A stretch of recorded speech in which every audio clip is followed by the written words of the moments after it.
À tous nos auditeurs, bienvenue à cette dernière session de 3, les rosés, pas que roses. Je me présente Hélène Dion, en charge des relations publiques au Canada pour Advini. Nous allons lancer à l'instant un sondage que vous verrez apparaître à l'écran. On aimerait savoir d'où vous venez et dans quelle sphère vous travaillez. Ce sondage est ouvert pour la prochaine minute. Sachez que ce séminaire est en live sur la page Facebook Advini Québec et ainsi en diffusion sur la chaîne YouTube Advini Diffusion. À mes côtés, Carmen Etcheverry, qui est chargée du développement durable chez Advini et qui pourra intervenir tout au long de ce webinaire. Bonjour Carmen. Bonjour Hélène, bonjour à tous. Alors, pour ceux qui ne le connaissent pas encore, Advini, c'est le leader français des vins de terroir. Donc, nos maisons de vins et vignobles embrassent tous les savoir-faire de la filière sur de très beaux terroirs en France et en Afrique du Sud. On comptabilise un patrimoine viticole de 2200 hectares en production qui sont répartis sur 30 domaines et châteaux et centres de vinification. Et donc, nos vignobles et nos maisons de vin partagent tous la même philosophie. Donc, notre maître mot, c'est la passion et l'exigence pour préserver et pour magnifier nos terroirs. Donc, nos terroirs, justement, s'expriment à travers une grande diversité, comme on peut le voir sur la carte. De la Bourgogne au Médoc, on travaille sur des grands terroirs de rouge, de la même façon de Chablis à Châteauneuf pour les blancs. Mais ce n'est pas tout. On a également la chance d'être vigneron sur de très grands terroirs de rosé. Et c'est de ça dont on va parler aujourd'hui. Parfois, mis à tort dans une sorte de grande catégorie un peu simplifiée, un peu simpliste même, des rosés, ces vins reprennent tous leurs droits et toutes leurs lettres de noblesse sur les terroirs de Collioure, de la Sainte-Victoire et des Sables de Camargue. Donc aujourd'hui, avec nos vignerons, on va étudier l'impact de ces lieux, de ces terroirs si spécifiques sur l'identité des vins. D'un côté, les sols de schiste, de sable fin, de calcaire, les grès argileux permettent donc à nos vignerons de signer des grands vins rosés. Et grâce à tous ces marqueurs, les rosés sont enfin aujourd'hui reconnus à leur juste valeur comme des vrais vins de gastronomie. Et c'est tout ça dont on va parler. Merci Carmen. Alors, durant la prochaine heure, je poserai des questions en tour de rôle à nos intervenants. Et toutes vos questions peuvent être posées sur le chat et à la toute fin, on répondra à vos questions. Je remercie d'ailleurs Julie Pion et Claire Dumais qui recueillent vos commentaires et vos questions durant ce webinaire. Accueillons maintenant 4 vignerons et œnologues qui passeront la prochaine heure avec nous pour parler de la particularité des terroirs sur lesquels ils travaillent. Bienvenue à Guillaume Cordonis, œnologue chez Château Gatry en Provence. Bonjour Guillaume. Bonjour. Bonjour à Guillaume Gache, œnologue pour le domaine Pive dans les Sables de Camargue en Languedoc. Bonjour. Bienvenue à Léa Rouillet, œnologue chez Château Roquefeuille en Provence. Bonjour à tous. Bonjour Léa. Et à Aurélie Mercier, œnologue au vignoble Les Claude Polly à Collioure dans le Roussillon. Bonjour à tous. Bonjour. Merci d'être avec nous en ce lundi. Merci à vous 4. Carmen, d'abord, qu'en est-il de la consommation mondiale de rosé?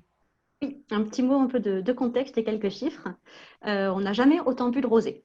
Donc, la consommation mondiale s'élève à 25,6 millions d'hectolitres en 2018. Et donc, il y a un observatoire qui est coporté par le syndicat interprofessionnel des vins de Provence et France Agrimaire qui suit ces consommations. Donc, il s'est lancé en 2002 et en 2002, la consommation était de 18,3 millions d'hectolitres. Ce qui veut dire que du coup, en 16 ans, la consommation a explosé et a bondi de 40%. Et l'autre paramètre qui est intéressant, c'est qu'en termes de valeur, les flux mondiaux sont aussi très dynamiques. Ça représente 2,2 milliards d'euros en 2018, donc une progression de 10% juste entre 2017 et 2018. Donc c'est un phénomène qu'on observe nous aussi chez Advini, puisque quasiment un quart des vins qu'on commercialise sont des rosés. Donc non seulement on a une augmentation des consommations en volume, mais aussi un phénomène de montée en gamme avec une forte augmentation des valeurs. Donc les rosés qui avaient à tort mauvaise presse, que certains considéraient comme un tout homogène et manquant un peu de complexité, ont quand même réussi à faire leurs preuves et à s'imposer de façon durable comme des grands vins de terroir et de gastronomie. Donc, on va voir maintenant les éléments qui composent justement ces grands terroirs de rosé.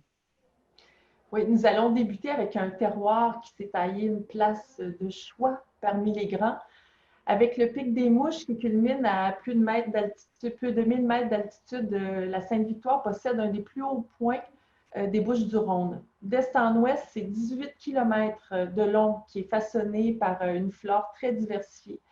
La vigne y tient une place de choix et elle produit des rosés très identitaires sur cette roche calcaire.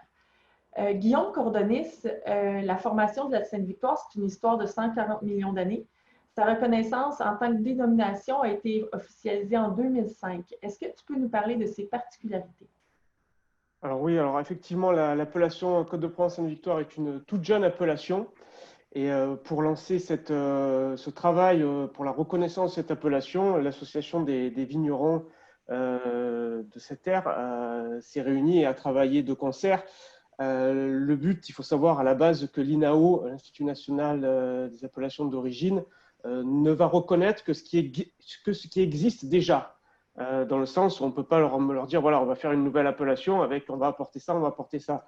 Non, il faut partir du constat et de ce qu'il y a. Et le but de cette association a été de prouver, de monter un dossier pour montrer la typicité, la différence de ce terroir. Alors, c'est passé bien sûr, évidemment, par la nature géologique de ce terroir, de ces sols, qui sont des argilo-calcaires issus de l'érosion de la montagne Sainte-Victoire, que vous voyez derrière moi et que vous voyez aussi en photo. Mais pas que, dans la notion de terroir, on a aussi une notion de climatologie. Donc il faut savoir que cette montagne qui culmine, comme ça a été dit précédemment, protège des entrées du vent du Mistral de la vallée rhodanienne. Ça atténue la puissance du Mistral de la vallée du Rhône. Et de l'autre côté de la vallée Sainte-Victoire, vous avez les monts Auréliens qui, eux, vont avoir un impact sur les entrées maritimes, le vent chargé d'humidité. Cela nous permet d'avoir dans cette vallée une climatologie toute particulière, donc à la fois protégée du vent violent de la vallée du Rhône et de l'humidité de la mer. Et on a des écarts de température entre le jour et la nuit relativement importants, avec des nuits très très fraîches. Ça, c'est vu sur donc, deux aspects, la géologie et la climatologie. Un autre aspect qui a été mis en avant pour créer cette dénomination, c'est la présence de cépages, donc le matériel végétal. Donc, il était déjà présent des cépages dits nobles comme Grenache, Syrah et Cinsault. Et c'est sur cette base que les vignerons de la Sainte-Victoire ont porté cette appellation. Mais on va dire, il ne saurait y avoir de terroir sans hommes. Et c'est aussi ce savoir-faire de vignerons en Sainte-Victoire qui a été montré et démontré. Et ça a permis, à travers de dégustations à l'aveugle, de prouver à l'Institut national des appellations d'origine qu'il y avait vraiment une particularité dans les vins issus de ce terroir. Cette particularité se retrouve à travers une structure, une longueur en bouche et vraiment des acidités aussi toutes particulières sur lesquelles on reviendra tout à l'heure. Donc, c'est à travers ces différents éléments que le dossier a pu être validé et donner naissance à cette jeune appellation qui, comme toute appellation, a des contraintes, donc des contraintes au niveau du vignoble, mais aussi de la vinification. Et ce savoir-faire-là et aussi la connaissance de votre terroir a fait en sorte, entre autres, que vous travaillez sur le parcellaire à Château-Gatien. On va voir une image. Quelles sont les spécificités des parcelles Gavot Nord, Gavot Sud et celles du plateau? Alors, ce sont en fait les trois parcelles qui rentrent dans la cuvée qu'on présentera à la fin, notre cuvée 946 rosé. Donc, en fait, le Syrah Gavot Nord, on est sur des contraintes hydriques fortes à modérées, modérées à fortes plutôt, ce qui permet d'avoir des syrahs très aromatiques avec de belles longueurs. La sélection sur Gavot Sud, sur les rôles, s'est faite aussi par rapport à ce terroir qui permet aussi d'avoir des contraintes modérées à fortes et d'obtenir donc des rôles avec une belle finesse aromatique. Et le Grenache plateau, avec des contraintes hydriques assez importantes, voire fortes, très fortes même, permettent de sublimer le Grenache pour avoir la structure pour compléter cet assemblage de trois cépages dans cette cuvée. Merci beaucoup, Guillaume. Belle entrée en matière avec la Sainte-Victoire. Maintenant, je vais me tourner vers Léa Rouillet du Château Roquefeuille, qui se trouve aussi sur l'appellation Sainte-Victoire. Et en fait, Léa, peux-tu nous dire un peu l'histoire qui se rattache au Château Roquefeuille, château qui recèle plusieurs secrets? Oui, en effet, l'histoire, donc Guillaume nous a parlé bien de ce terroir de la Sainte-Victoire, mais la Sainte-Victoire, c'est aussi un lieu d'histoire et de vignes, étant donné que notamment sur le château Roquefeuille, on a sur une de nos parcelles une villa romaine qui est enterrée avec des fouilles qui ont été réalisées. Et donc, on a notamment trouvé dans cette villa une statue de Sylvain, qui était un dieu romain de l'agriculture, qui prouve que Château Roquefeuille était un lieu de production agricole, notamment pour l'armée romaine auparavant, qui était présente dans cette vallée. Donc, on imagine bien, ayant des Romains sur Roquefeuille, que la viticulture a bien démarré il y a des milliers d'années de cela. Donc, Château Roquefeuille est bien chargé d'histoire grâce à l'activité romaine, mais on a aussi sur le domaine actuellement un château qui date du XVIIe siècle, qui prouve l'activité humaine.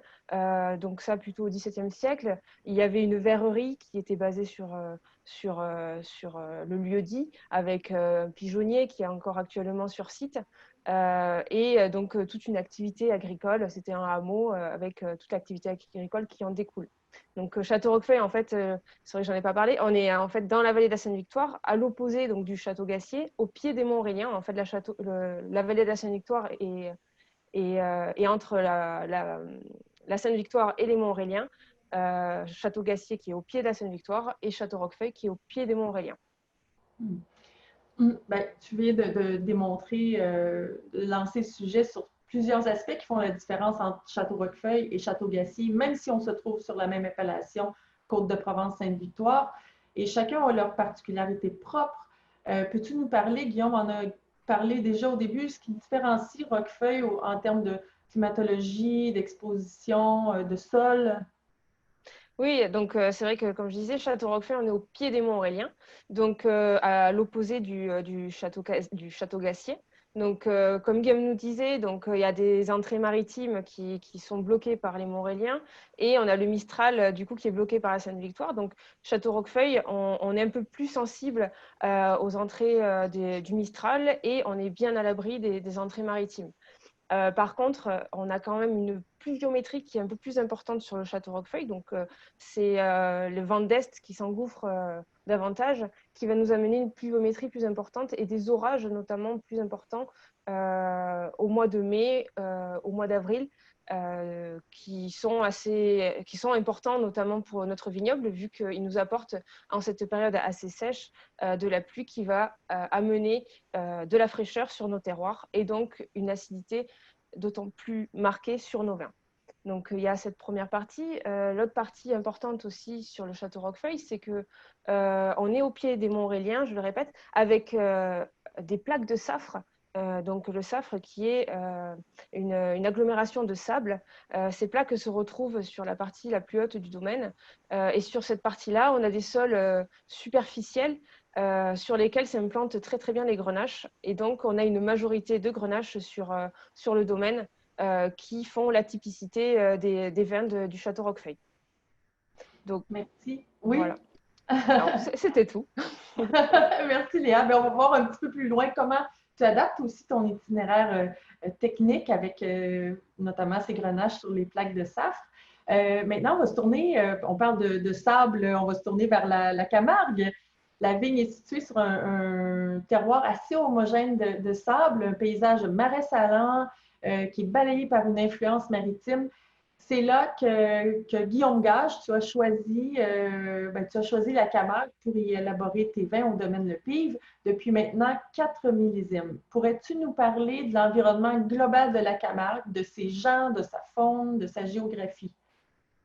Bien, bonjour à tous. Donc oui, la Camargue, c'est une région avec une identité très forte et qui est reconnue en France d'abord pour sa faune.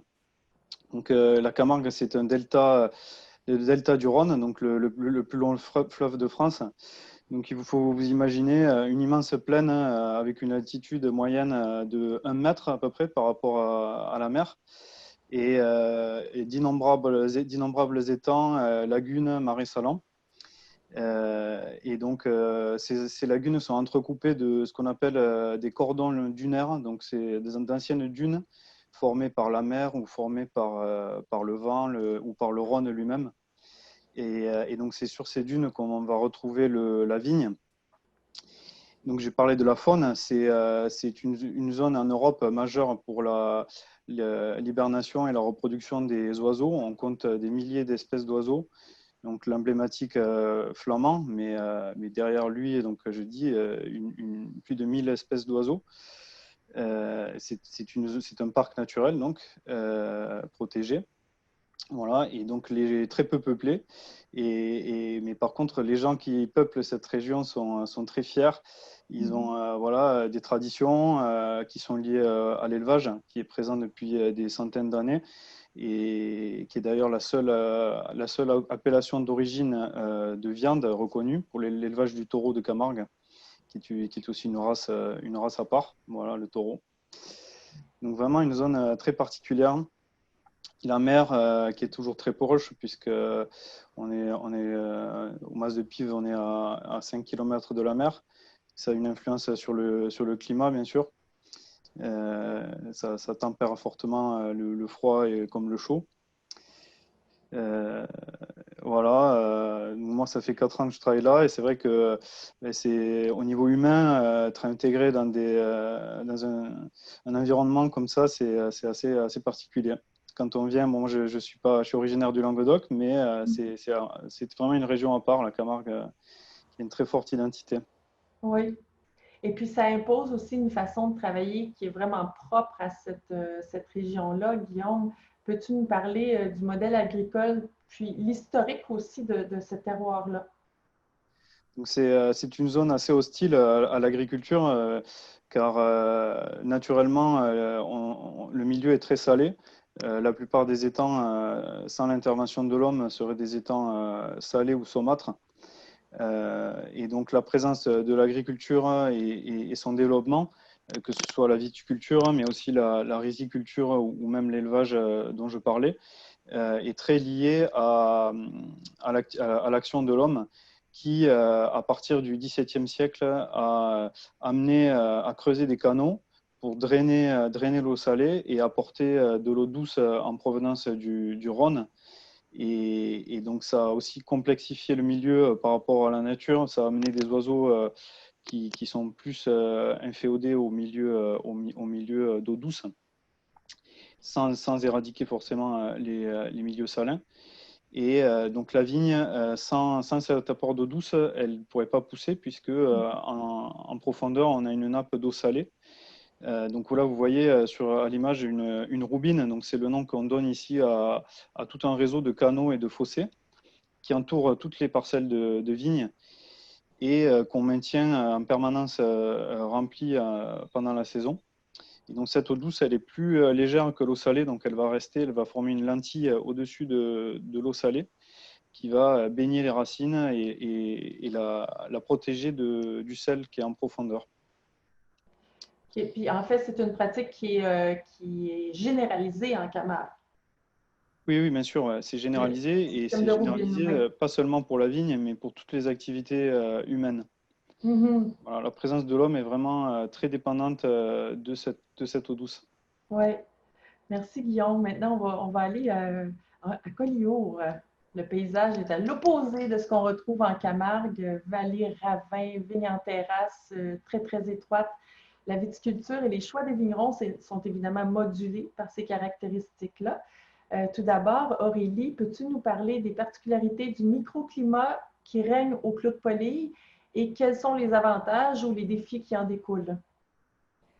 Bonjour. Avec les Clos de Poly, finalement, on continue sur la lancée de tous les autres terroirs. On a commencé à la montagne et on s'est rapproché de la mer. Là, on a les pieds dans la mer, les pieds dans l'eau et la tête dans la montagne.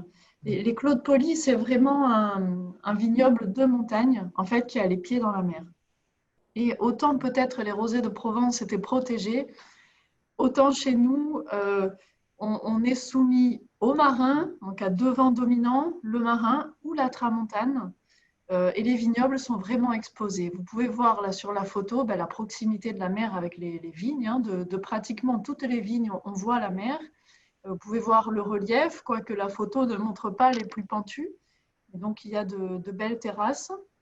Les sols sont des schistes. Hein, la côte Vermeille, Collioure, c'est le début de la côte Vermeille qui va d'Argelès à Cerbère et finalement continue en Espagne, avec des endroits assez connus comme le Cap Béar ou le Cap Creus, qui sont reconnus pour leur relief presque lunaire en fait, avec des roches très particulières, donc ces schistes-là.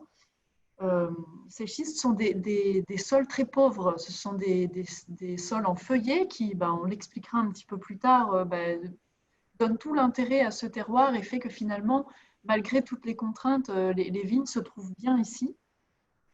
Et un autre aspect de ce terroir, c'est que finalement, on a des montagnes. Donc moi, je n'ai pas une exposition, j'ai autant d'expositions que de parcelles. On peut être nord, sud, est, ouest, plus ou moins pentu, avec des sols plus ou moins rocailleux, plus ou moins sableux, si finalement on est en bas de coteaux. Voilà, c'est pour moi, le Collioure, c'est un terroir extrême de caractère et qui est soumis à plein de contraintes. Les contraintes de la chaleur, de la sécheresse, de l'acidité des sols, de la pauvreté des sols, des vents auxquels il est soumis. Hein. Le Cap Béar, ceux qui écoutent la météo en France, quand on n'annonce pas le vent à la pointe du Raz, on l'annonce au Cap Béar. Des fois, on m'appelle, on me dit on ne tient pas debout aujourd'hui, on ne reste pas. Voilà. Ça peut être violent, donc ça fait partie de ça. Et chez nous, les vignes sont en gobelet. On peut peut-être l'apercevoir sur les photos. Hein. Pas de palissage. Les vignes tiennent debout toutes seules, très proches des cailloux, très basses, en gobelet. Voilà. Merci à tous pour ces premières présentations de vos terroirs. C'est des paysages qui font rêver. Ça a été dit d'ailleurs dans les commentaires. Je partage pas mal le diagnostic. Très rapidement, pour reprendre un peu les bases sur le rosé, donc il y a plusieurs façons d'en faire du rosé. On n'a pas discuté, mais on va y revenir et les vignerons rentreront dans le détail de leurs itinéraires culturaux à la vigne et au chai. Globalement, chez les Provençaux, par exemple, on fait souvent ce qu'on appelle un pressurage direct parce qu'il y a une spécialisation, un historique dans le rosé. C'est-à-dire qu'on cueille les raisins et qu'on les presse rapidement. Comme pour des blancs, on peut faire des macérations préfermentaires, mais ce n'est pas forcément obligatoire. Et l'autre option qu'on retrouve principalement dans les zones où on produit traditionnellement des vins rouges, c'est ce qu'on appelle des rosés de saignée. Donc là, sur une cuve de raisin noir, on récupère un jus clair en tout début de macération avant qu'il soit trop teinté par les pellicules de raisin. Et dans les caractéristiques un peu principales des rosés, on est particulièrement attentif à l'aromatique, bien sûr, comme pour tous les vins, mais il y a aussi des critères qui sont très importants et très suivis. C'est la fraîcheur, donc l'acidité, la tension de nos vins rosés, mais aussi leur couleur. Donc ces paramètres dépendent bien sûr de ce qui se passe en cave, mais aussi et surtout de ce qui se passe à la parcelle. Donc on va voir les caractéristiques de ces grands terroirs et la façon dont nos vignerons les façonnent. Oui, sur les 2000 hectares en dénomination Sainte-Victoire, il y a des similitudes, mais on note des nettes différences. On parlait d'acidité en termes d'acidité et de pH. Guillaume Cordonis, peux-tu nous parler de ce qui vous distingue chez Château-Gassier? Alors, tout d'abord, avant de rentrer sur Château-Gassier, je voudrais juste préciser notamment ces notions. Donc, dans la vallée Sainte-Victoire, donc 4000 hectares de vignobles, dont 2000 hectares classés en Côte de Provence Sainte-Victoire. L'une des principales caractéristiques qui a été mise en avant sur les rosés, les vins et à travers des suivis de mou de raisins issus de la vallée Sainte-Victoire, c'est notamment, ça a été suivi et cette étude a été faite par le Centre du Rosé qui est situé à Vidauban. C'est notamment des taux d'acide tartrique et d'acide malique beaucoup plus importants que dans les autres mous et donc du coup à la fin des autres vins de Provence.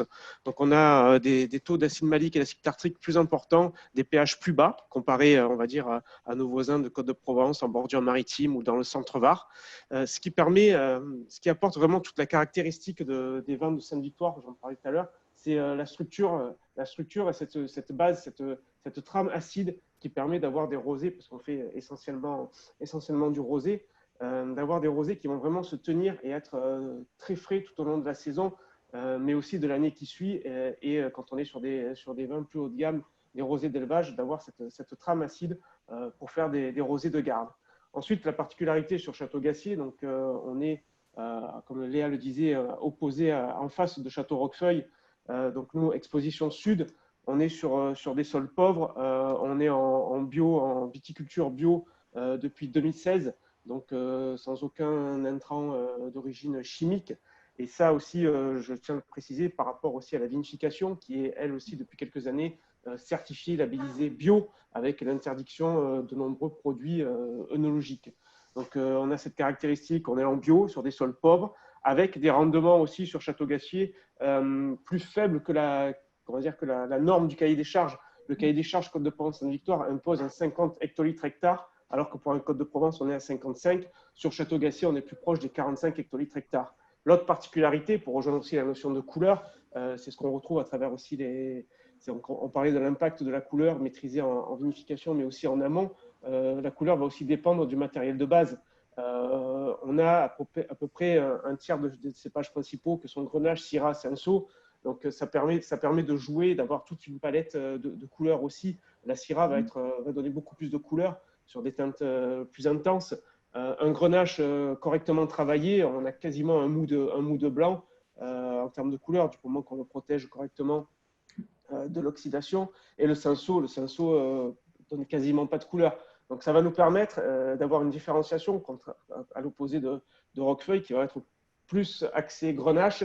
Nous, on va être plus sur le triptyque Grenache, Syrah, Cinsault. Donc ça aussi ça donne toute la particularité de Château-Gassier. Ouais, intéressant. Merci beaucoup, Guillaume. Si on se tourne également sur les sables, on a parlé d'acidité, de pH qui sont différents à l'intérieur de l'appellation Sainte-Victoire. On est aussi sur l'appellation, sur l'IGP Sable de Camargue. Il y a un marqueur qui est très spécifique, le sel. On a la mer à proximité. Guillaume, peux-tu nous dire comment vous prenez soin en agriculture bio du sol et des ceps de vigne? Qu'est-ce qui est différent dans les pratiques viticoles? Tu as parlé des roubines, mais il y a le couvert végétal, le désherbage. Qu'est-ce que vous faites avec la toxicité du sel, par exemple? Alors, ce qu'il faut dire dans les sables, quand on parle de sable de Camargue, on parle de 95% de sable dans les sols. Donc, très peu d'argile, très peu de limon, donc des sols qui sont très fragiles en termes de structure et de texture, donc qui vont être très sensibles à l'érosion, premièrement à l'érosion éolienne, parce qu'on est dans la vallée du Rhône, il y a beaucoup de Mistral.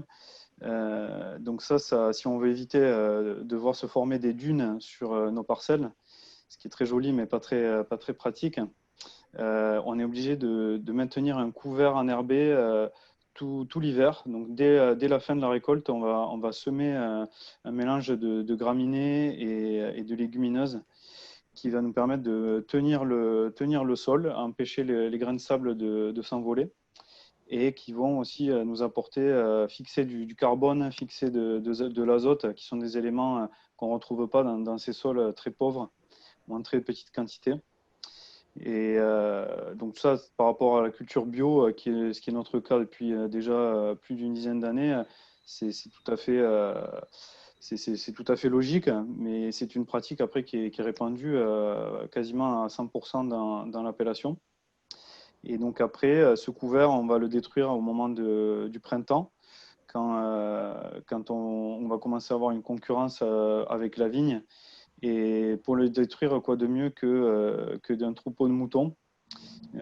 Ça aussi, ça fait partie un peu de la culture et de l'ADN de la région.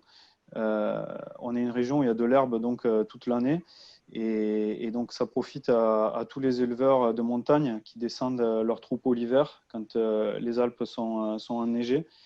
Donc nous, voilà, on les garde pas longtemps. Vous voyez, il y en a quand même quelques-uns. C'est des gros troupeaux de 600-700 brebis. Donc ils ont vite fait, nous, nos 47 hectares de vignes à Pives, ils ont vite fait d'être réduits à l'état de crottes. Et voilà, les crottes qui viennent c'est du fumier naturel qui vient fertiliser nos vignes. Oui. Il y a aussi, tu parlais du sel, en fait, la toxicité du sel. Qu'est-ce que c'est une vieille vigne en Camargue? Alors, une vieille vigne, nous, sur le domaine, les plus vieilles vignes, elles ont 35 ans. Voilà, le sel, après, on n'a pas beaucoup de moyens de le gérer, si ce n'est, comme j'en parlais tout à l'heure, via les roubines. On n'a pas de souci de sécheresse en général. Une année sèche, ça va être une année où il va y avoir tellement d'évaporation que ça va faire, on va évaporer l'eau douce et par capillarité, on va avoir l'eau salée qui remonte au niveau des racines. Et là, bon, on n'a pas énormément de moyens. C'est vraiment la gestion de l'eau dans les roubines, euh, s'assurer que, voilà, que les autres utilisateurs du territoire ne pompent pas l'eau, parce que tout ça, ça se joue par gravité. Si quelqu'un ouvre les vannes sur sa parcelle, on va voir l'eau disparaître. Donc après, c'est tout un jeu d'ouverture et fermeture de vannes. Oui, ben, merci Guillaume. Maintenant, qu'en est-il à Claude Paulet et Aurélie? Peux-tu nous parler des particularités des couches de sol? Tu en as glissé un mot tout à l'heure, c'est sol en feuillet C'est du ça. terroir de Collioure. Tout à fait. Alors, ben, à Collioure, on n'a pas beaucoup de sol, justement, et on cultive la vigne presque sur la roche-mère, en fait, entre les cailloux. Et donc, ben, notre sol, c'est du schiste en feuillet. C'est une roche qui se délite et qui, en fait, ben, permet à l'eau de pénétrer. Vous voyez, l'orientation des schistes à Collioure, ils sont diagonales. Il y a des terroirs où c'est vraiment parallèle au sol. Nous, ils sont vraiment en diagonale. Et finalement, lorsqu'il pleut, ben, l'eau peut pénétrer entre deux feuillets de schiste et descendre très très bas. De la même façon que l'eau peut pénétrer, et ben, les racines peuvent pénétrer et finalement descendre très très bas dans le sol, jusqu'à 10-12 mètres sans aucun problème pour aller chercher l'eau. Et du coup, ben, ces feuillets créent des phénomènes de capillarité qui fait que même en été, on garde de l'eau longtemps et profondément dans nos terroirs. Et finalement, sur des sols pauvres en matière organique, on a quand même une grande richesse en oligo-éléments liés à l'action de l'eau sur les schistes. On a une présence d'eau qui dure dans le temps. Nos orages d'automne et puis de printemps sont stockés longtemps dans les sols profonds. Enfin, sols, ce n'est pas vraiment des sols du coup, mais loin dans la roche. Et ça, c'est bon, la grande particularité Poly. Comme c'est un schiste très dur, c'est pas un schiste brun, c'est un schiste gris, voire bleu parfois. En fait, il y a des gros cailloux, des gros blocs de cailloux. C'est quelque chose qui par endroits est extrêmement dur. Et finalement, les vignerons, pour favoriser la pénétration de l'eau dans les schistes, et puis pour se faciliter le travail à eux aussi, ont créé des murettes. Et finalement, entre chaque, on appelle ça un fèche, il y a 4 ou 5 rangs de vignes, puis une murette, puis on descend d'un mètre, vous pouvez le voir sur la photo. Ce sont des murettes en pierre sèche, donc il n'y a pas du tout de ciment pour les tenir. Elles sont faites donc, avec les propres pierres de la parcelle qui sont mises de côté pour façonner le relief. Et les murettes sont légèrement en diagonale pour aider à la circulation de l'eau des orages, pour que ça circule, mais le moins vite possible, que l'eau elle reste le plus de temps possible sur la terrasse avant de rejoindre le canal d'évacuation un peu plus vertical. Et finalement, on a des évacuations qui ont la forme d'une patte de poule. En catalan, on appelle ça peu de gai. Et c'est très reconnaissable lorsqu'on voit un vignoble de loin. Et voilà, le but, c'est vraiment de favoriser, de garder l'eau de l'hiver et du printemps dans nos terrasses, pour nos vignes, pour nos cultures. Il n'y a pas d'érosion sur ces sables et c'est clair. Oui, parce que vous devez lutter contre justement les effets de l'érosion avec ces murettes de pierre.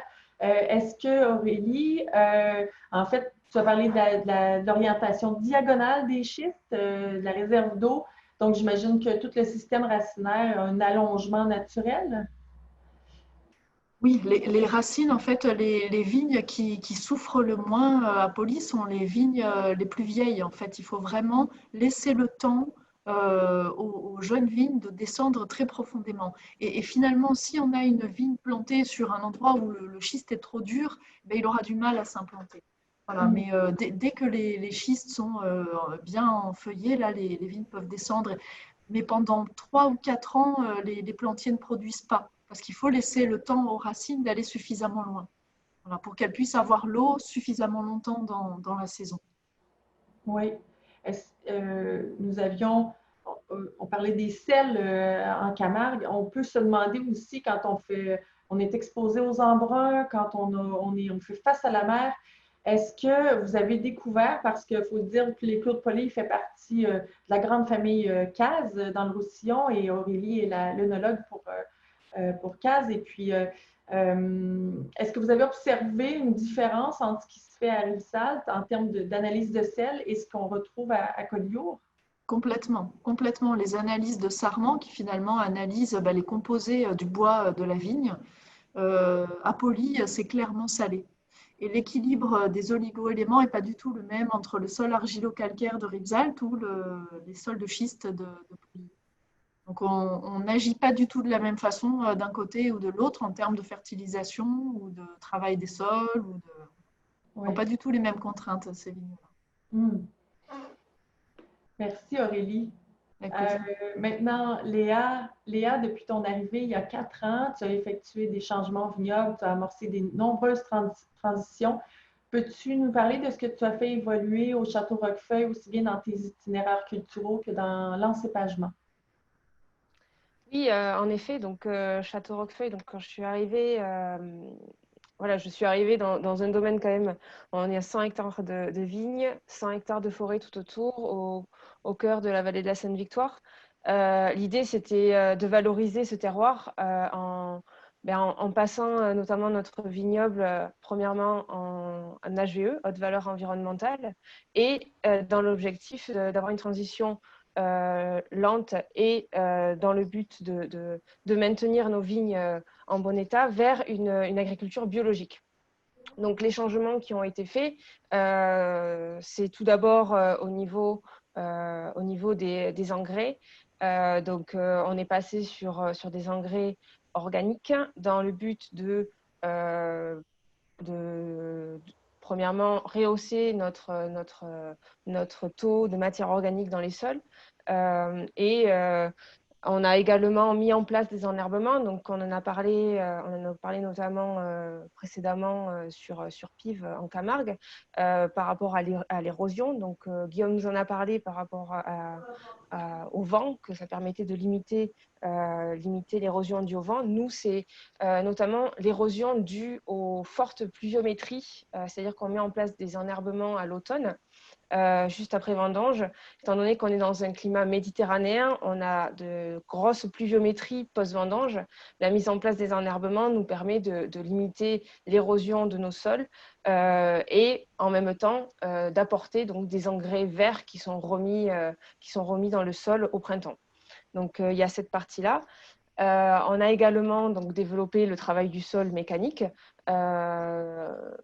donc sur plusieurs années, étant donné qu'on avait des vignes qui n'avaient auparavant pas vu de travail mécanique. Les premières années, on a travaillé assez superficiellement pour casser les racines superficielles de la vigne et les faire plonger petit à petit. Donc depuis maintenant 5 ans, maintenant, depuis maintenant 5 ans où on a commencé le travail mécanique sur les vignes, on est maintenant en conversion en agriculture biologique. Donc ça, c'est la première partie qui a été une grosse partie de mon travail à mon arrivée. Et la deuxième partie également, c'est qu'on est sur un vignoble quand même assez vieillissant. Donc, on a des vignes, notamment une vieille parcelle de Grenache, justement au pied des Monts Auréliens qui date de 1954. On a un vignoble, quand je suis arrivée, qui avait un âge moyen de 35, plutôt 40 ans, et du coup, qui avait un besoin de restructuration, donc dans le but d'arracher, de replanter des vignes sur le domaine. Donc, actuellement, on arrache et on replante des vignes. On a réalisé des fosses pédologiques pour voir quels cépages seraient les mieux adaptés en fonction du type de sol. On a également regardé par rapport aux cépages qui étaient en place. Donc, une grande majorité de Grenache, on veut garder cette typicité de Grenache sur le domaine, mais on a également des cépages en Provence, notamment la Syrah, qui est un cépage très intéressant en rosé, qui était très peu présent sur le domaine. On a voulu augmenter ces proportions, donc on a planté quelques Syrahs et on a également planté des rolles, qui est un cépage blanc de Provence, qui va apporter énormément de typicité sur les vins. Donc, voilà un peu les changements qui ont été apportés sur le domaine. Oui, puis comment adaptes-tu tes pratiques à la vigne, à la cave pour extraire le meilleur de ton terroir, notamment pour les grenaches, puisque c'est vraiment important au château Roquefeuille. Comment peux-tu caractériser aussi l'expression du grenache à Roquefeuille? J'aimerais t'entendre sur les vendanges, la réception, la vinif, voilà. Oui, bien sûr. Donc déjà, donc ça se passe au vignoble par tout ce que j'ai pu dire précédemment. Après, si on développe sur la partie vinification, peut-être j'ai pas parlé d'une chose par rapport, je reviens juste précédemment au niveau des changements de cépage, au niveau du rôle. J'en ai pas parlé. Le point important aussi de l'ajout de rôle sur nos parcelles, c'est que le rôle est un cépage blanc et dans l'appellation Côte de Provence Sainte-Victoire, on a droit à 20% de cépage blanc dans nos assemblages de vins. Et l'apport de rôle va nous permettre notamment de travailler sur la couleur. On en a parlé précédemment, que la couleur est un point quand même important sur les rosés. L'ajout donc de cépage blanc dans ces assemblages va nous permettre d'apporter une couleur plus pâle, une couleur plus claire que l'on va rechercher. Mais ce n'est pas que cela, c'est-à-dire que le rôle va aussi nous apporter de la fraîcheur et un aromatique vraiment spécifique. Voilà, sur des notes de fruits exotiques, plus de complexité. Voilà, donc je revenais juste un peu là-dessus.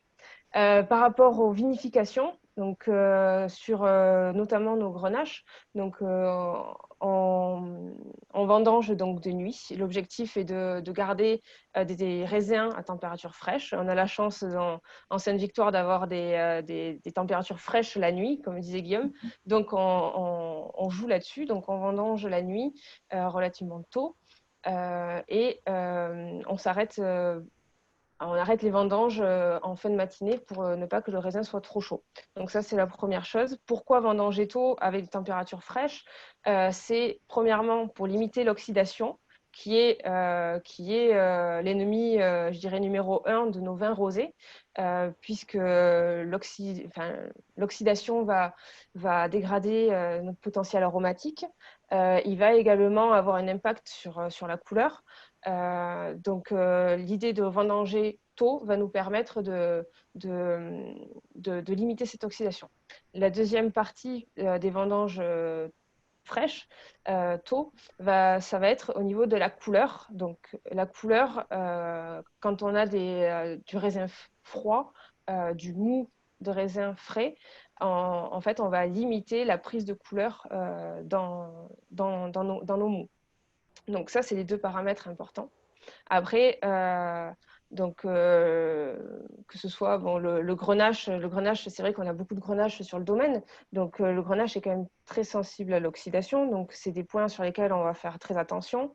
Après, sur les grenaches, on va avoir des sélections en fonction de certaines parcelles, étant donné qu'on a des parcelles de grenache qui sont vraiment sur les safres, avec des caractéristiques plus sur la structure du vin, avec plus de rondeur en bouche. Donc, c'est vrai qu'on va faire des séparations par parcelle pour extraire le meilleur de chaque parcelle. Voilà. Merci Léa. On parle de grenache, mais le grenache est aussi un des beaux marqueurs sur les terroirs de sable au domaine de Pives. Mais on se demande, en fait, en termes de typicité, on va entrer dans la typicité un peu plus, c'est le travail de l'homme, comment on caractérise les rosés de chaque région, comment l'importance de ce caractère salin, on se demande s'il y a vraiment une typicité, Guillaume Gache, dans les vins de Camargue. Est-ce que c'est une évidence pour toi? C'est un caractère salin qu'on peut retrouver notamment? Alors, c'était pas une évidence avant que je découvre par moi-même en travaillant dans le terroir de Camargue, mais ça c'est venu vraiment rapidement comme une évidence, l'effet du terroir. Quand on parle de salinité dans les sols, donc on parle de sel, mais rien à voir avec votre sel de cuisine.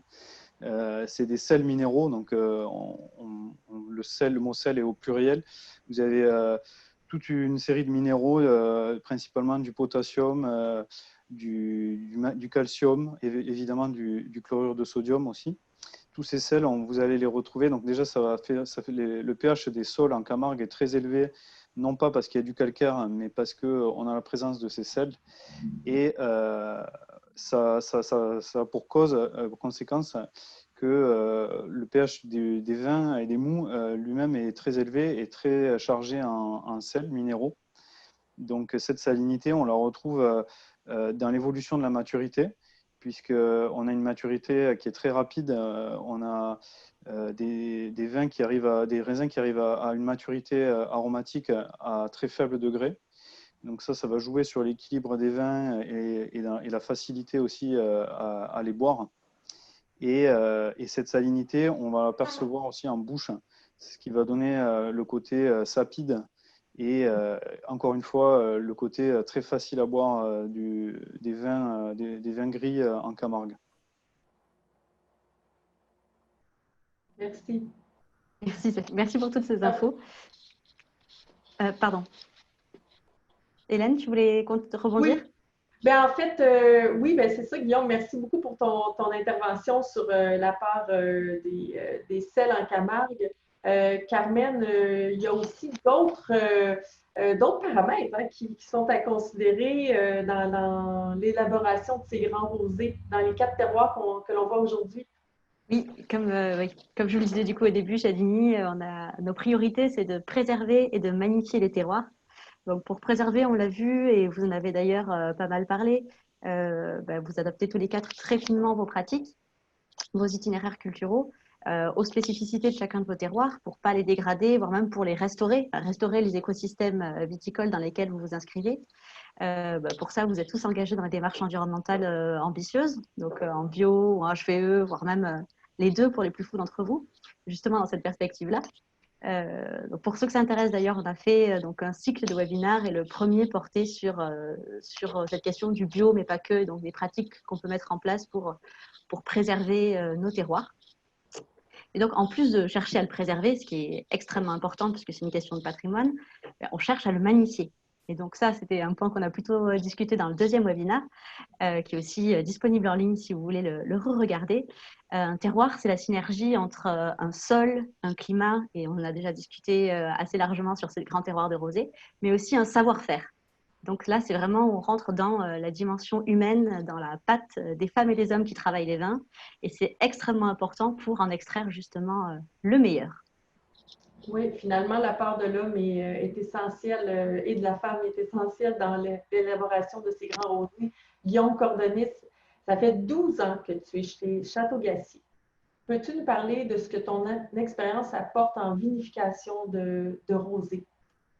Oui, bien sûr. D'abord, je voudrais illustrer ce qui vient d'être dit sur la notion de terroir. On a parlé du sol, du climat, du matériel végétal et de l'homme. Et effectivement, à travers les interventions de tous, on a vu l'impact de l'homme à différents niveaux. Aussi bien, Aurélie nous parlait des murettes, donc sur le sol, sur la vigne. Guillaume nous parlait des roubines. Léa du choix de l'adéquation cépage-sol.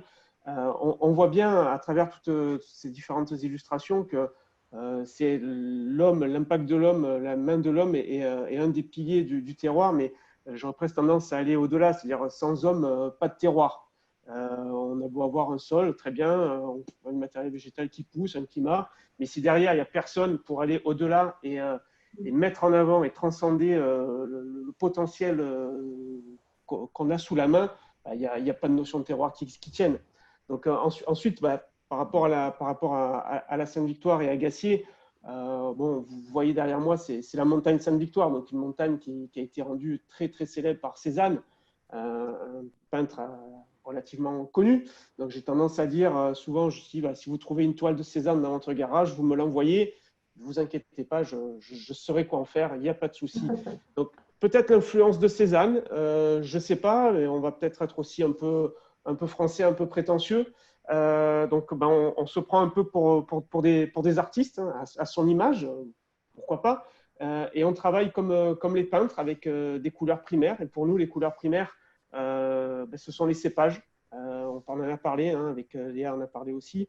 Grenache, Syrah, Cinsault, ce sont nos 3 couleurs primaires. Et chez Gassier, notre expérience, c'est de pouvoir dessiner, d'élaborer, on va dire, de peindre différentes cuvées à partir de ces couleurs primaires, de ces cépages.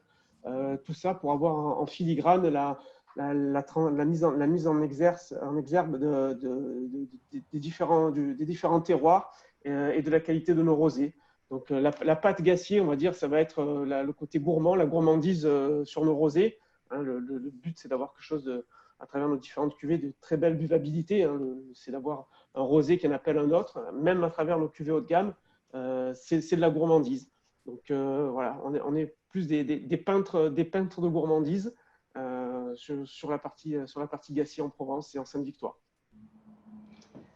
Quelle belle image, Guillaume, avec Cézanne. Je suis preneur également pour quiconque aimerait me transférer une œuvre de Cézanne sur la Sainte-Victoire. Aurélie, maintenant. Aurélie, est-ce qu'il y a des adaptations à la cave que tu dois mener pour révéler la finesse de tes rosés? Oui, nous, à Poly, on a une grande caractéristique, c'est qu'un tel vignoble se ramasse tout à la main. On est absolument obligé de faire les vendanges manuellement. La chance, c'est que les grappes arrivent complètement entières à la cave. Donc, on doit soigner, enfin, on peut s'occuper au plus près du raisin et comme les autres, on doit se protéger de l'oxydation. Moi, mon plus grand jeu, et c'est là aussi où j'ai tendance à me prendre pour un peintre, c'est que finalement, j'ai 90 parcelles et autant d'expositions et je dois le matin décider ce qu'on vendangera le lendemain et choisir mes couleurs pour composer ma cuve, mon pressurage, pour révéler au mieux, assembler au mieux telle parcelle avec telle parcelle. Et c'est un jeu, c'est l'essence de notre métier et c'est passionnant.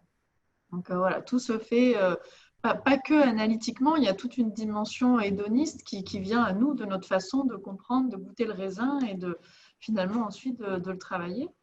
Et voilà, bon, à Poly, je vois nos beaux œufs en béton qui en fait permettent de révéler nos grenages gris dans notre cas. On fait une micro-oxygénation, donc comme il pourrait se passer à travers une barrique, mais que de l'oxygène, pas d'apport de tanin lié aux planches de bois des barriques. Voilà, les œufs, il y a la micro-oxygénation, mais il n'y a pas l'apport de bois.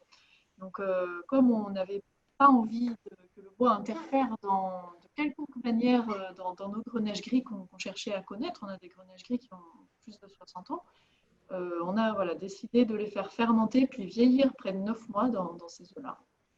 Voilà, donc ça nous donne un produit tout à fait particulier, riche, avec du volume, avec une belle fraîcheur néanmoins et avec une belle longueur. Des vins complètement différents de ce qu'on a pu connaître des Collioures dans les années passées. Merci Aurélie. Toi aussi, tu es assurément inspirée par les couleurs de Collioure comme une artiste comme Guillaume. Il y a eu aussi un grand artiste, Henri Matisse, qui a peint de magnifiques tableaux, et pas que Matisse. Donc, on comprend aussi que tous les éléments de ce magnifique coin de pays de Collioure sont réunis pour élaborer des grands vins, quelle qu'en soit leur couleur. Est-ce qu'il y a des particularités qui nous ramènent sans équivoque à Collioure? En fait, nos vins, que ce soit les blancs ou les rosés, il y a le côté, vous voyez le littoral qu'il y a derrière moi. En fait, lorsqu'on se promène le long de ce littoral, on est soumis aux embruns, voilà, le magnifique sentier du littoral, et que tous ceux qui doivent passer dans la région doivent le faire. On est vraiment près des schistes, là. On sent l'odeur des schistes, on sent les embruns. Ça peut être la tramontane, plus sèche, ça peut être donc le marin, plus plus humides, déportés de sel et d'odeurs maritimes. Et bien, en fait, ces odeurs-là, on les retrouve dans le nez de nos collioures. C'est marquant, ça m'a frappé la première fois où j'ai fait ce sentier. J'ai dit, c'est l'odeur de ces vins-là. Voilà, c'est vraiment marquant. L'influence marine, la salinité, la cristallinité, vous voyez ces eaux comme on voit profondément, comme elles sont claires, et bien en fait on le retrouve dans nos vins, que ce soit les blancs, les rosés, c'est vraiment très typique de ces vins-là. Et du coup, ils ont, bien qu'ils n'aient pas une acidité très marquée qu'on pourrait avoir à la Sainte-Victoire, ils ont une belle acidité, mais ils ont une fraîcheur et une pureté qui en font des vins voilà, d'une belle longueur et rafraîchissants tout en étant complexes, des vins à part entière. Voilà. Pas des petits rosés, non, des bons rosés complexes, longs et qui racontent une histoire, qui racontent leur terroir. Oui, ben vous avez découvert également que sur le Cap Béar, il y avait quelque chose de très spécial hein, pour l'élaboration de vos grands rosés. C'est ça, le Cap Béar, c'est donc une avancée qui est en face de celle qu'on voit derrière moi. Donc vous n'aurez peut-être pas les photos, mais donc c'est vraiment un cap qui avance très en avant dans la Méditerranée, qui est très exposé au vent. Les vignes, ils sont vraiment à ras de terre. Et on a décidé de faire dans les 3 couleurs une cuvée particulière, mais le rosé a été la dernière où on s'est lancé, mais très intéressante pour faire justement un rosé de structure, un rosé qui va plus loin, un rosé qui finalement va tenir dans le temps. Il est fermenté en demi-nuit. Donc, on ne recherche toujours pas l'apport de bois, mais en fait, la micro-oxygénation avec la barrique permet au vin de vieillir plus longtemps. Voilà, ça lui apporte une structure, ça le soutient. Ça, Guillaume même parlait de l'entraînement hein, du vin face à l'oxydation. Là, c'est la micro-oxygénation. Voilà, permet à ce vin de gagner en structure, en volume, en longueur. Et du coup, c'est un vin rosé qui se boit comme un grand blanc pour les gens qui aiment ça et qui peut accompagner un repas entier du début à la fin. Pour clore, chère Aurélie, peut-être quelques mots sur le clos de Poly rosé. Et oui, parce qu'on a parlé de nos sols, de notre climat, mais on n'a pas parlé de nos cépages. Alors, je vais rajouter un petit mot sur nos cépages. Au Clos de Poly, on a 4 cépages dans les rosés. Le Grenache, qui est le cépage roi de la Côte Vermeille depuis plus de 1000 ans, c'est en gris, noir et blanc. Il faut savoir que même nos parcelles, les cépages sont mélangés à l'intérieur de la parcelle. On a le gris, le noir, le blanc, même le carignan au sein de la même parcelle. Les vendangeurs adorent, ça les fait passer 4 fois, ils sont hyper contents. Mais ça, voilà, c'est une particularité chez nous et donc ça nous permet de faire des rosés, parfois un peu plus clairs, sur le gris et le noir, mais c'est vraiment depuis des années comme ça. On a le Mourvèdre qui a été introduit un peu plus tard sur la Côte Vermeille et qui chez nous pousse les pieds à la plage jusque tout en haut de la montagne, donc à 400 mètres d'altitude. Jusqu'à 400 mètres d'altitude, on a des Mourvèdres, ce qui nous permet d'avoir une expression très différente des Mourvèdres. En fait, le Mourvèdre est très agréable en rosé, il a un petit côté épicé fort sympathique et une couleur très claire. On a un petit peu de Syrah et du Carignan qui sont également les cépages méditerranéens chez nous. Merci beaucoup Aurélie. Maintenant Guillaume Gache, vous allez... Mais oui, tu peux nous montrer la bouteille Aurélie? Oui, vous ne l'avez pas bien vue, alors voilà. Ouais. Merci, on voit en fait le petit dessin sur la bouteille illustre les magnifiques bâtiments qui abritent en fait qui est le chai à Clos de Poly. Oui, tout à fait. Magnifique. Un bâtiment qui a plusieurs centaines d'années et qui est tout construit avec les schistes du coin et quelques briques pour la couleur. Il faut aller voir. C'est ça, bienvenue, venez nous voir. Merci beaucoup Aurélie. Maintenant Guillaume Gache, pour clore de ton côté, peut-être vous avez élaboré une magnifique cuvée, un grand rosé en Camargue, ma bohème. Peux-tu nous en parler? Oui, pour rebondir sur ce que disait Aurélie sur les vins de gastronomie. Donc, nous, au Mas de Pives, notre cuvée emblématique, c'est le Pive. Donc, j'y reviens pas, c'est ce que j'ai dit tout à l'heure sur son côté très gourmand, très festif. Et donc, on a voulu travailler sur une cuvée plus gastronomique. Donc, en profitant du fait qu'on a nous aussi du grenache gris sur la parcelle, qui est un cépage assez implanté dans les sables de Camargue. Et ce grenache gris, de la même façon que je ne vais pas revenir sur ce qu'a dit Aurélie, mais il permet d'élaborer des cuvées avec un peu plus de caractère, plus de structure, de volume en bouche. Donc, on a voulu jouer sur cette sélection parcellaire, 100% grenache gris. Et pour aller un peu plus loin dans la recherche de l'équilibre, de la minéralité, on travaille une partie de l'assemblage dans des barriques avec des chauffes très légères.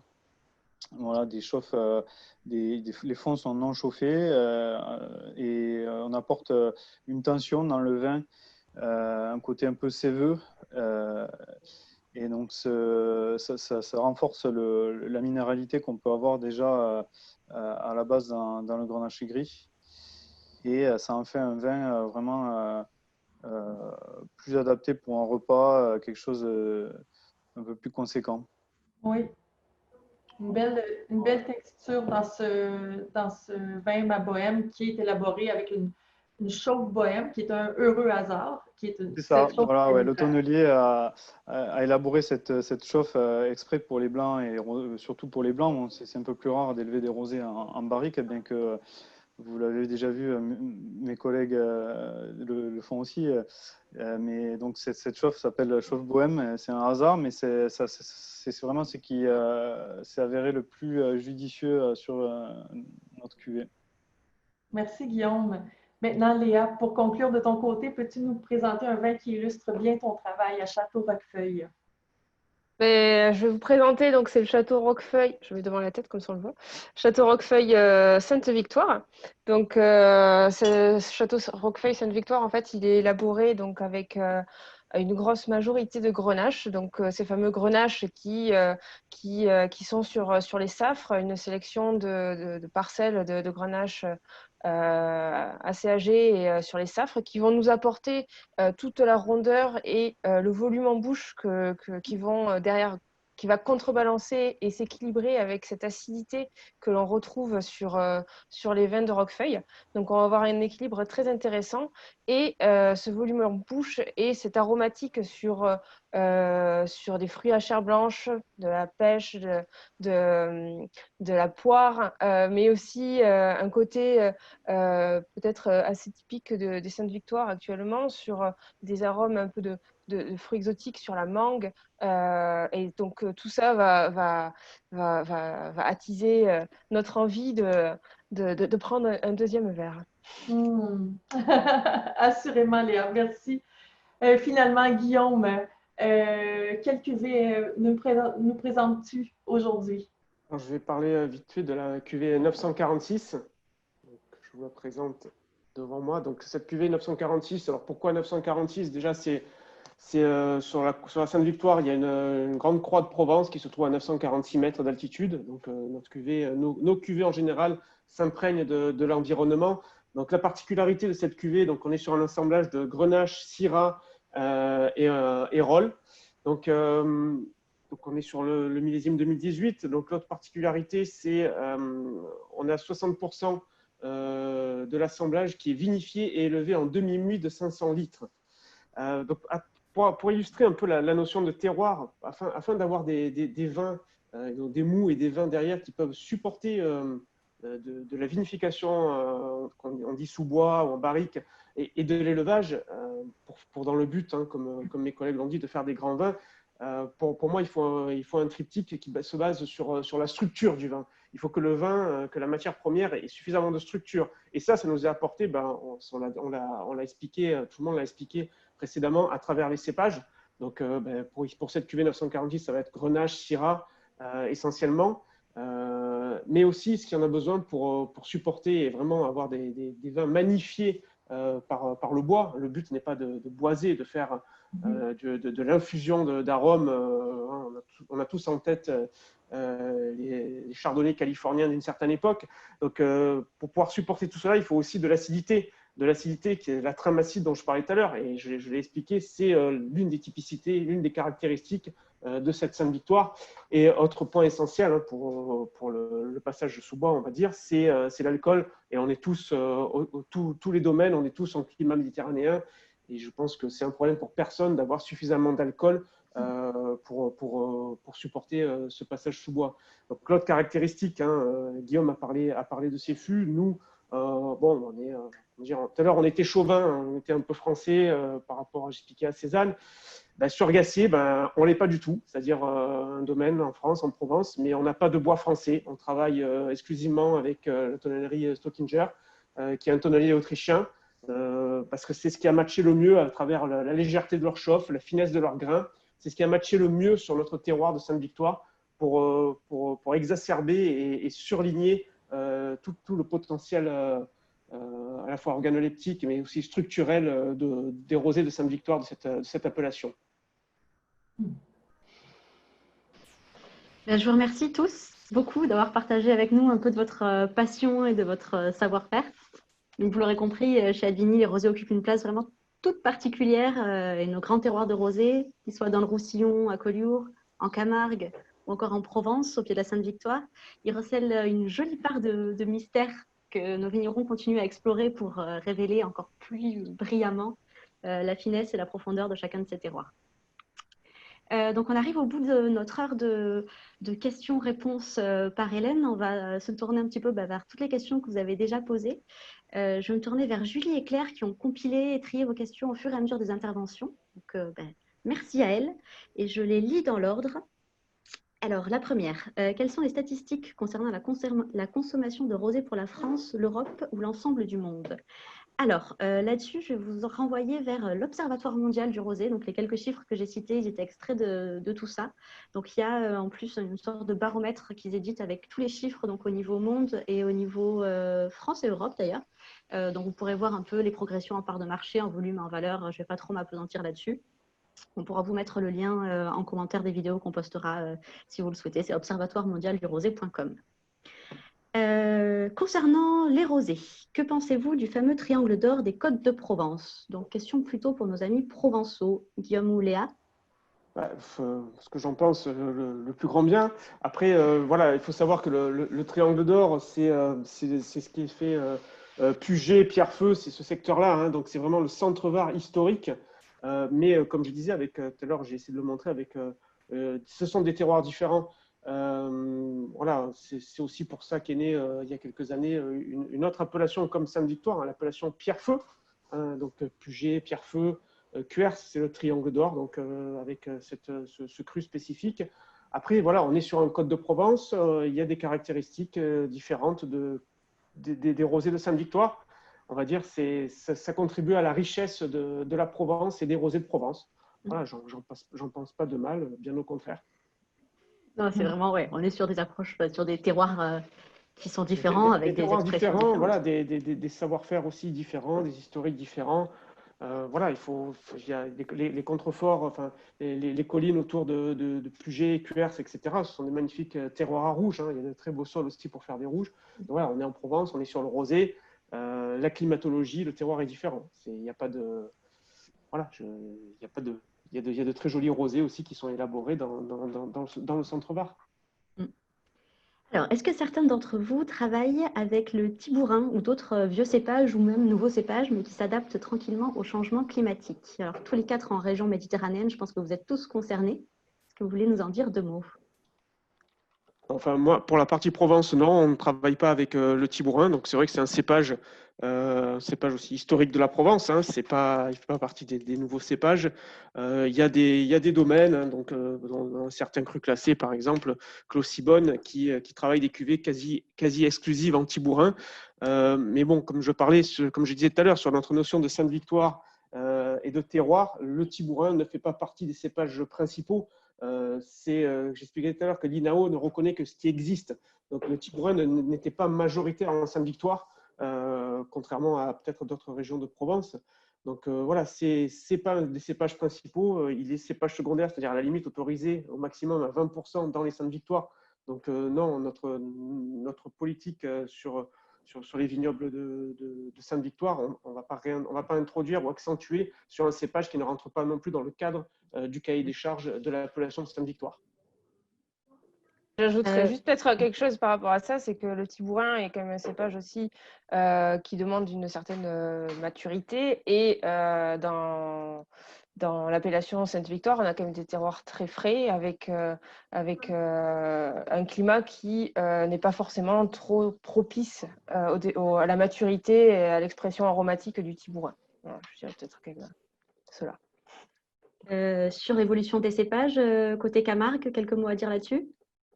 Oui, moi je dirais qu'on travaille déjà avec des cépages qui sont adaptés à nos terroirs, puisque au terroir méditerranéen, donc chaud, quand on parle de Grenache, de Cinsault, c'est des cépages anciens déjà et qui ont déjà prouvé leur adaptation à la chaleur.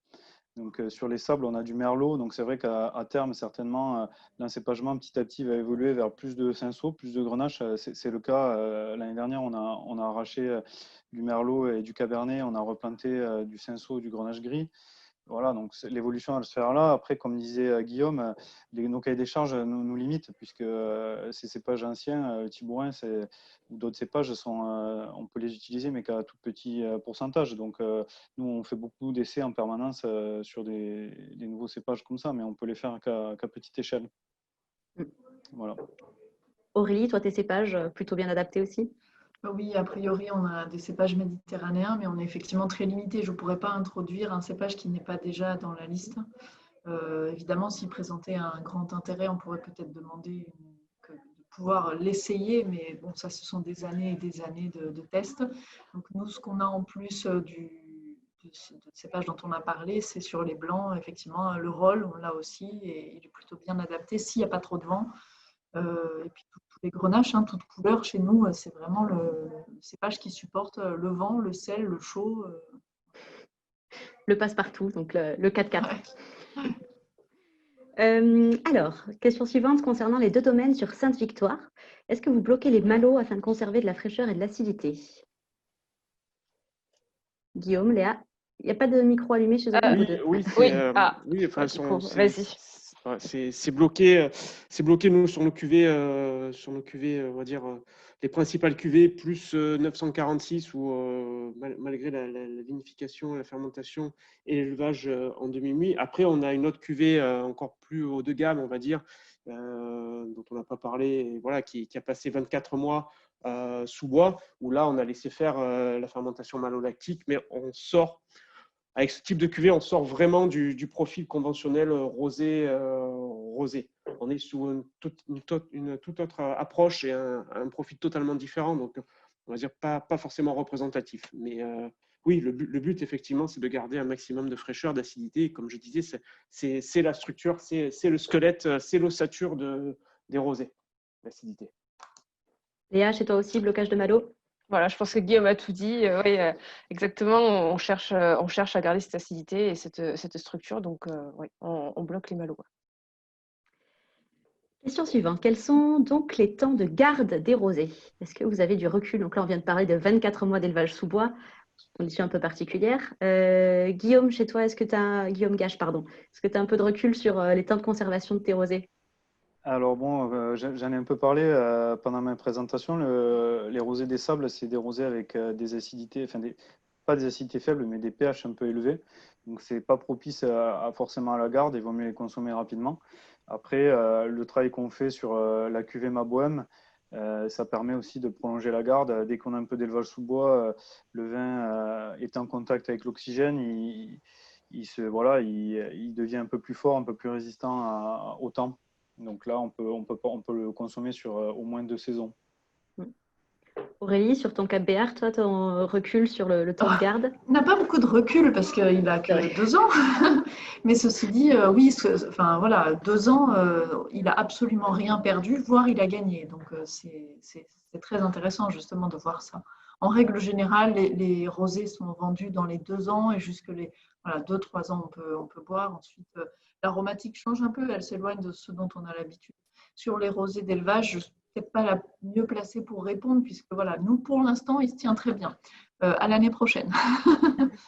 Ça ouvre des perspectives. Guillaume? Voilà. Je vais peut-être dire 2 mots. Donc, en fait, ça dépend, et je pense qu'on l'a vu et que ça a été compris, ça va dépendre aussi du profil recherché en termes déjà dès l'amont et ensuite pendant la vinification, sur quel profil de rosé on va. Donc, il y a de tout, effectivement.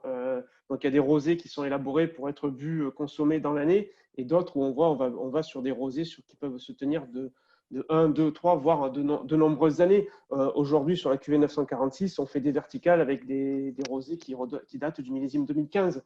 Et la cuvée qu'on a sortie l'année dernière, qui est 24 mois d'élevage, a un potentiel de garde. C'est la première fois qu'on le fait, on verra dans 10 ans.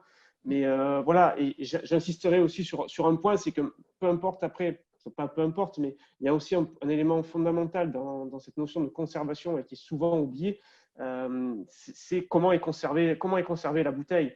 On a eu l'occasion, nous, de déguster des vins, entre guillemets, oubliés dans la cave à vin du laboratoire, des vieux millésimes, 3, 4, 5 ans de cuvée classique, d'entrée de gamme, on va dire, de rosé, mais qui s'était super bien tenu, tout simplement parce que le vin est resté à l'abri de la lumière, de bonnes températures constantes.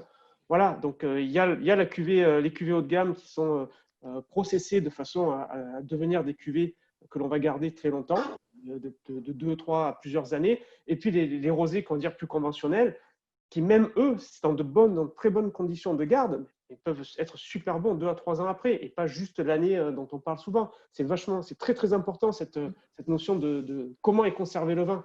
On n'aura pas la même durée de vie entre une bouteille qui est dans un magasin en lumière sur un linéaire et celle que l'on va garder précieusement dans une cave à vin à température constante. Oui, bien sûr. Très important ça. Faites gaffe à comment vous conservez vos vins, surtout les rosés qui sont fragiles. On va prendre 2 petites dernières questions pour finir. Alors, question pour Guillaume Gache. Y a-t-il un défi à enherber un sol de sable? Oui, oui, c'est vrai, il y a un défi parce que comme on est dans des sols très pauvres, c'est pas forcément évident. Si c'est un enherbement spontané, de l'herbe, il en poussera, pas forcément des herbes qu'on désire. Étant donné que là, on est sur un enherbement semé, il faut bien choisir les variétés qu'on va mettre pour être sûr qu'elles résistent à la pauvreté du sol. Donc, c'est principalement de l'orge, de l'orge, des vesses. Voilà. Sur les céréales, on ne pourra pas mettre de blé ni d'avoine. Ouais, et toi, destruction, donc par troupeau, donc pas de question de matériel ou de machinisme qui se pose. Non.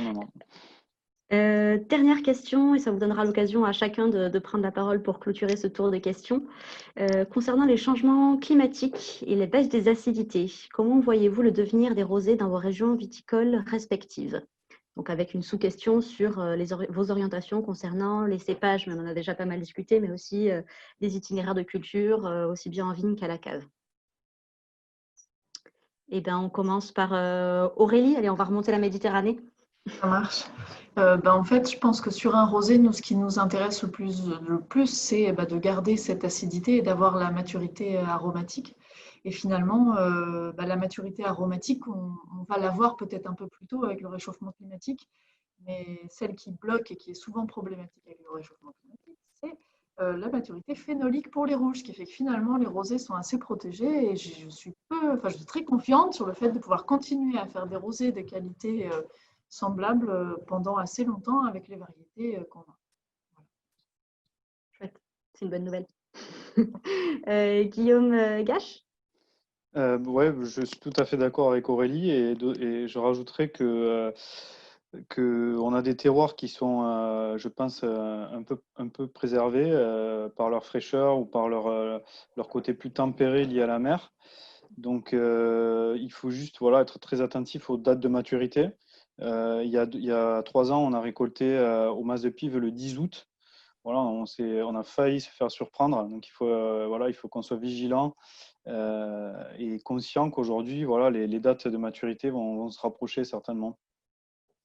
Oui. Guillaume Cordoni? Alors, tout d'abord, par rapport à la question sur l'avenir, effectivement, le réchauffement climatique, ça fait des années qu'on en parle. On s'achemine sur la partie provençale dans les 10-20 ans à venir vers un climat semi-désertique. Donc, peut-être qu'on va planter des arganiers. Je ne sais pas, on verra. Mais en tout cas, pour ce qui est de la notion de cépage, on est, comme je vous parlais tout à l'heure, on est sur une appellation d'origine protégée et on sait que les changements sont très longs au niveau de l'INAO. Donc aujourd'hui, il y a un cahier des charges. Je pense que introduire de nouveaux cépages dans les appellations, c'est très, très, très, très, très, très long. Voilà. Ensuite, on a la chance, nous, sur la partie Sainte-Victoire, d'avoir le canal de Provence. Donc, on a la possibilité d'irriguer notre vignoble sous réserve d'autorisation de l'INAO qui est demandée tous les ans. Mais aujourd'hui, l'irrigation, c'est pas pour produire plus que nécessaire. On est confronté, et je pense que ça a été vu l'année dernière aussi dans certaines zones, à une problématique de volumétrie de récolte. Aujourd'hui, l'irrigation sur la partie provençale, et je vais parler sur la partie Sainte-Victoire, ça nous permet bien sûr de maintenir de jolis équilibres, hein, d'accompagner le raisin jusqu'à une belle maturité, mais ça permet aussi de sauver la récolte parce qu'on a effectivement des étés de plus en plus chauds. Donc pour éviter des pertes de volume qui sont économiquement néfastes, l'irrigation nous permet de maintenir juste ce qu'il faut pour produire le strict nécessaire. Merci. Et Léa, le petit mot de la fin sur l'adaptation au changement climatique chez toi? Je pense qu'ils ont dit à peu près l'essentiel, hein. Je n'ai plus grand-chose à ajouter, mais c'est vrai que je ne vais pas reprendre ce qu'ils ont dit, mais moi, sur Roquefeuille, notamment sur la restructuration, on est quand même sur une restructuration depuis maintenant quelques années, donc quand on plante une vigne, on sait qu'on la plante pour 25, 30 ans au minimum. Donc, c'est dans toute cette démarche-là aussi que la réflexion se fait, donc par des analyses de sol, des analyses des phases pédologiques pour implanter les cépages au bon endroit, implanter les bons cépages. Donc, c'est toute cette partie-là aussi en amont qui se prépare pour le changement climatique, je dirais. Voilà. Vaste sujet. Merci à tous. Hélène, je te laisse le mot de la fin. Oui, merci. Un énorme merci à tous nos auditeurs. Merci de votre écoute, de vos questions. Merci à Julie Pion, Claire Dumais, Carmen Etcheverry, Guillaume Cordonis, Guillaume Gache, Léa Rouillet et Aurélie Mercier. Merci à vous quatre. Ce webinaire Advini clôt la série de 3 que nous avons organisé avec beaucoup de plaisir avec les hommes et femmes vins de la grande famille Advini. Pour ceux qui aimeraient revoir ces 3 webinaires, dont le premier traitait du bio, mais pas que, par une approche plus holistique, le deuxième webinaire sur la notion de la complexité infinie des terroirs et ce dernier sur les rosés. Alors, sachez qu'ils seront en diffusion sur la chaîne YouTube Advini Diffusion. Je vous remercie beaucoup.